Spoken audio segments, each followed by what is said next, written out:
नमस्कार विद्यार्थी मित्र मैत्रिणींनो, आज वार गुरुवार दिनांक 17 जून. आज आपला परिसर अभ्यास विषयाचा पहिलाच तास.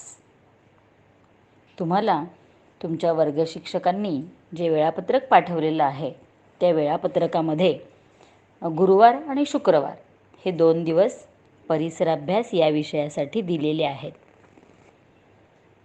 आता हा विषय तुम्हाला इयत्ता 3रीपासून नवीन आहे. अ ब च्या विद्यार्थ्यांनी पहिली आणि दुसरीमध्ये EVS या विषयाचा अभ्यास केलेला आहे. मात्र क वर्गाच्या विद्यार्थ्यांना यावर्षीच पहिल्यांदा हा विषय नव्याने येत आहे आणि त्यामुळे या विषयाची ओळख मी तुम्हाला आधी करून देणार आहे.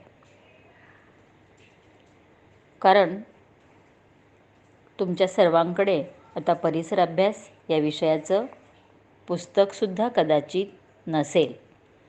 तर आपल्या पुस्तकाचं नावच आहे परिसर अभ्यास इयत्ता 3री आणि जिल्हा ठाणे. आता आपल्या पुस्तकाचं पहिलं पान मी तुम्हाला दाखवते.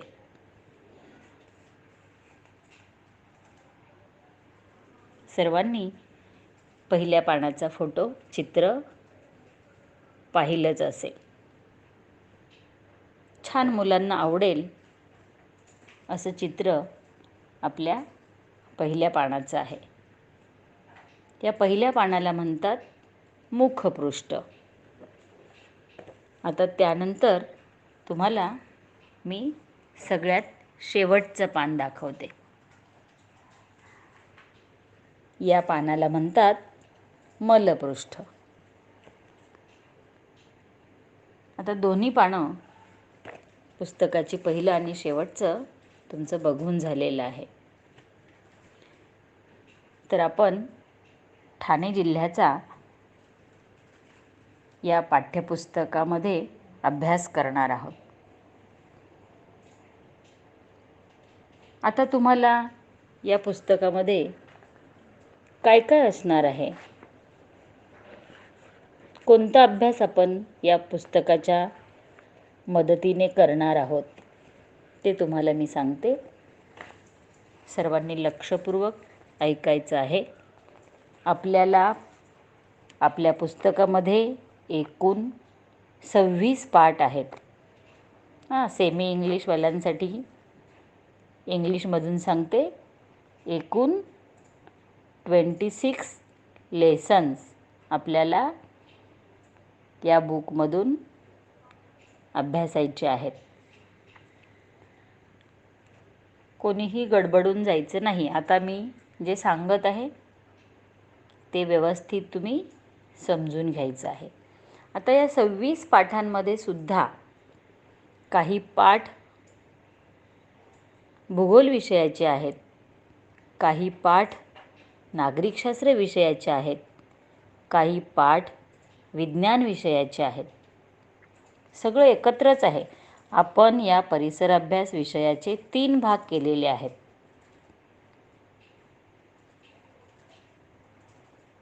एक भाग भूगोल, त्याला आपण म्हणायचं परिसर अभ्यास 1.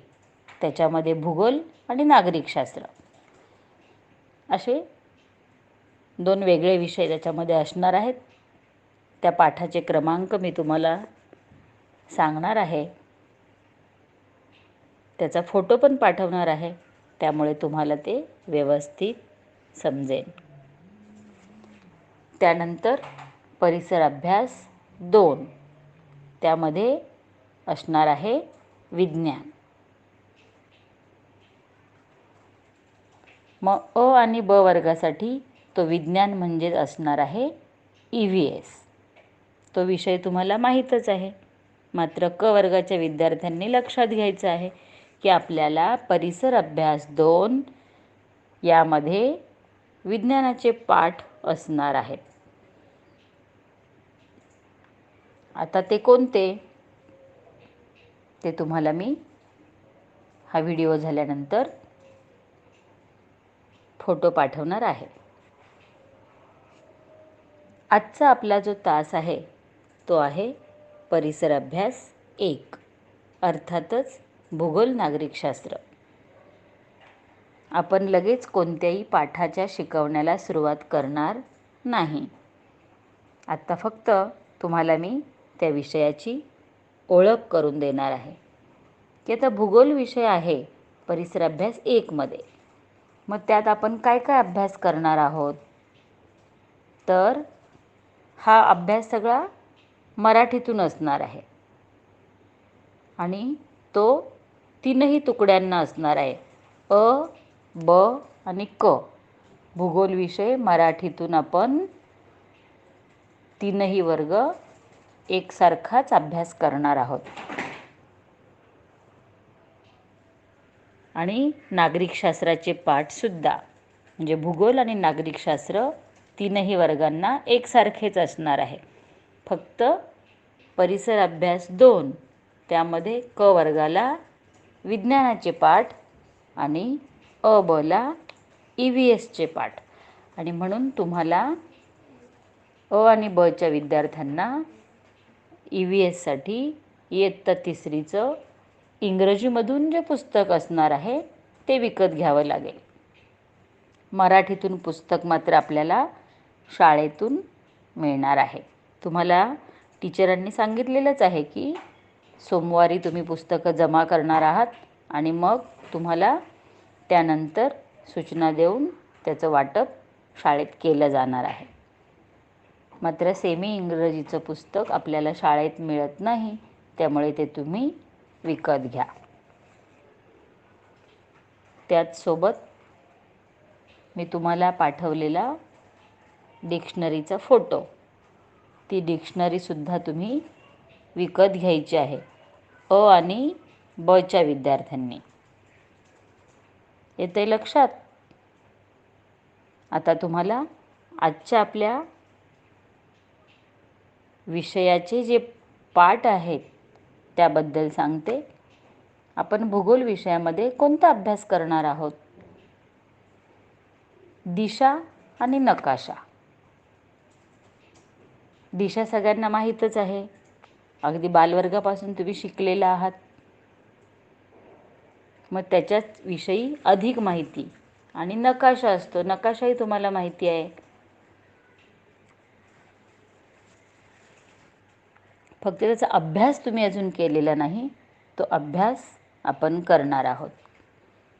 त्याचप्रमाणे काळ. काळ म्हणजे काय आपण म्हणतो की नाही की आत्ता, मग, आज, उद्या, परवा, या सगळ्या गोष्टी अधिक सखोल पद्धतीने. त्यानंतर आपल्या गावाची ओळख, आपण जिथे राहतो, मग ते गाव आहे, शहर आहे, त्या ठिकाणी असणाऱ्या सगळ्या गोष्टी आपल्याला माहीतच असतात असं नाही. मग त्याचीसुद्धा आपण ओळख करून घेणार आहोत भूगोलामध्ये. त्याचप्रमाणे भूगोलामध्ये आपण पाण्याविषयी अधिक माहिती घेणार आहोत. हे सगळे झाले भूगोलाचे पाठ. आपल्या पाठ्यपुस्तकामध्ये पाठ क्रमांक 4, 5, 6, 7, 9 आणि 22, 24 आणि 25 एवढे सगळे जे पाठ आहेत, 26 पाठांपैकी ते भूगोलाचे असणार आहेत. मग त्यात आणखी काय काय असणार आहे की आपल्या गरजा, की आपल्याला राहायला घर, प्यायला पाणी, अंगावर घालायला कपडे, खायला अन्न, ह्या सगळ्या गोष्टी लागतात. मग त्या कुठून मिळतात, कशा मिळतात, कोण बरं आपल्याला ते देतं, कशा प्रकारे आपल्या गरजा पूर्ण होतात, ते आपण त्यामध्ये शिकणार आहोत. मग या सगळ्या गरजा, मग त्यानुसार आपल्या आजूबाजूला होणारे बदल, त्याचा अभ्यास आपण करणार आहोत. आत्ता तुम्हाला सगळं काही लक्षात जरी आलं नाही तरीसुद्धा तुम्ही फक्त व्यवस्थित ऐकायचं आहे. आपण त्याची व्यवस्थित माहिती आपल्या सगळ्या तासांना हळूहळू घेणार आहोत.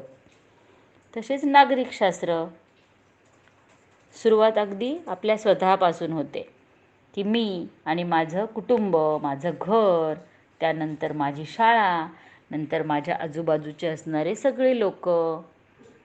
मग मी कोणकोणत्या गोष्टींचा वापर करतो आजूबाजूला असणाऱ्या. मग तुम्ही बँकेत जात असाल, तुम्ही म्हणजे तुमचे पालक, आपण बँकेमध्ये पैसे ठेवतो. पत्र पाठवायचं असेल तर आपण ते पोस्टात टाकतो, किंवा आपल्याला काही पत्र व्यवहार करायचा असेल, काहीतरी चिठ्ठी आली कोणाची, कसलं लेटर आलं बाहेरून, तर आपल्याला ते आणून देण्यासाठी वेगळ्या व्यक्ती असतात. मग त्या आपल्याला ती सेवा देतात. किंवा आपल्याला कुठे प्रवास करायचा असेल तर मग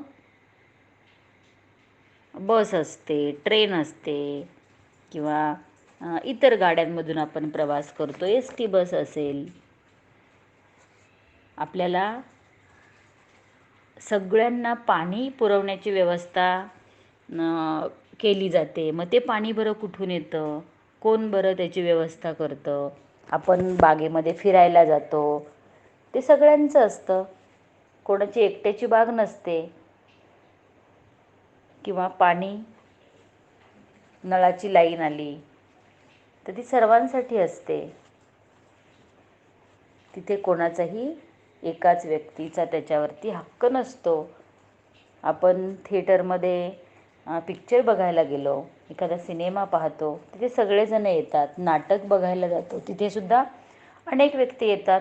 तिथे फक्त आपण एकटेच नसतो. एखाद्या किल्ल्यावर गेलो, गडावर गेलो, मैदानात गेलो, हे सगळ्यांसाठी असतं. म्हणून याला सार्वजनिक व्यवस्था म्हणतात. त्याचा आपण अभ्यास करणार आहोत. त्याचप्रमाणे शाळासुद्धा सगळ्यांसाठी असते. दवाखाने सगळ्यांसाठी असतात.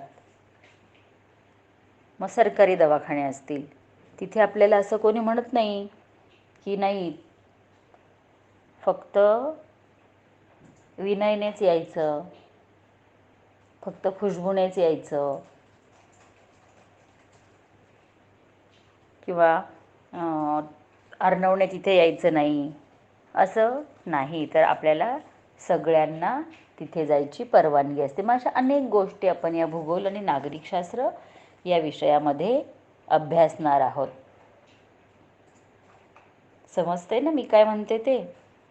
अशा प्रकारे आपण या परिसर अभ्यास 1 या विषयामध्ये या सगळ्या गोष्टींचा अभ्यास करणार आहोत. हे सगळं ऐकून तुम्हाला सर्वांना असं वाटलं असेल ना की बापरे, किती हा अभ्यास आपण करणार आहोत. पण मुलांनो, अजिबात घाबरायचं नाही. आपण हळूहळू हा सगळा अभ्यास करणार आहोत. आणि एकदा सुरुवात केली की तुम्हाला हे सगळं छानपैकी समजणार आहे आणि आवडणारसुद्धा आहे. फक्त आपण काय करायचं आहे, ज्या दिवशी बाई जे काही शिकवतात ते आपण व्यवस्थित वाचन करायचं आहे. सांगितलेला भाग व्यवस्थित लिहून पूर्ण करायचा आहे. प्रश्नांची उत्तरं वाचायची आहे. एकदा समजलं नाही तर 2 वेळा आपण वाचन करायचं आहे. दिलेल्या वेळेत तासाला हजेरी लावायची आहे आणि सोबत अभ्याससुद्धा करायचा आहे. आणि तुम्हाला जर काही समजलं नाही तर मला तुम्ही विचारायचंसुद्धा आहे. दिलेला अभ्यास पूर्ण करून वेळेत पाठवायचासुद्धा आहे आपल्या ग्रुपवर, की मी तो तपासून तुमच्या काही शंका असतील, काही चुका झाल्या असतील तर मी तुम्हाला परत समजावून सांगू शकेल. हा सगळा भाग 3री अ, ब आणि क या 3ही वर्गांसाठी आहे. आणि छान आहे आपलं पुस्तक, चित्रमय आहे, खूप सारी चित्र आहेत.